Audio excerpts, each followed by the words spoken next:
Hello and welcome to my podcast, the podcast where we talk about the stolen generation and try to get a better understanding on those lost voices. I'm Isabella, here joined with Brianna, and we're going to dive deeper into the world of those children who lost their identity. The stolen generation refers to the Aboriginal and Torres Strait Island children who were taken away from their family by Australian government agencies and church missions between 1900s to 1970s, causing significant trauma and loss of identity.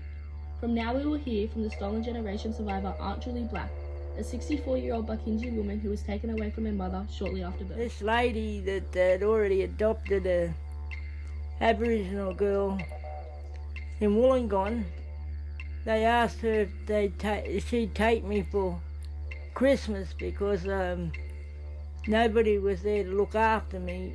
She took me then and decided to keep me. Brianna, how do you think Aunt Julie felt during this time?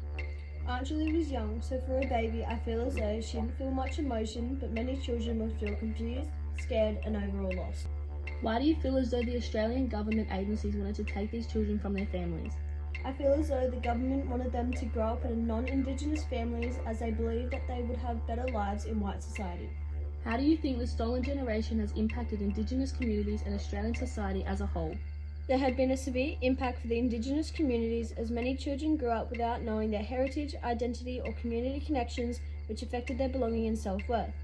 In terms of the Australian society, the stolen generation had become a focus point for reconciliation, efforts in Australia promoting apologies from government and initiatives aimed at addressing historical injustice. In conclusion, the legacy of the stolen generation continues to echo deeply within Indigenous communities and across Australia's society. The forced removal of children have left lasting scars, disrupting family bonds, yet from this dark chapter in history emerges a call from reconciliation, justice and healing.